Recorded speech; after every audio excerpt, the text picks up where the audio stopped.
রাধে রাধে। আজ আমি ভগবান শ্রীকৃষ্ণের শ্রীমদ্ ভগবদ গীতার প্রথম অধ্যায়ে অর্জুন বিষাদ যোগে চতুর্থ, পঞ্চম এবং ষষ্ঠ শ্লোকটি আলোচনা করছি।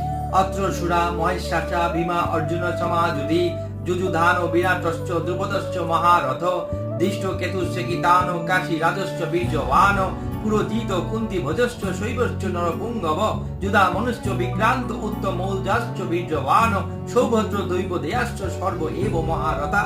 অনুবাদ: সেই সমস্ত সেনাদের মধ্যে অনেকে ভীম ও অর্জুনের মতো বীর ধনুধারী রয়েছেন এবং যুযুধান, বিরাট ও দ্রুপদের মতো মহাযোদ্ধা রয়েছেন সেখানে ধৃষ্টকেতু, চেকিতান, কাশীরাজ, পুরোজিত, কুন্তি ভোজ ও শৈব্যের মতো অত্যন্ত বলবান যোদ্ধারা যেখানে রয়েছেন অত্যন্ত বলবান যুধামন্যু, প্রবল পরাক্রমশালী উত্তমৌজা, সুভদ্রার পুত্র এবং দ্রৌপদীর পুত্রগণ।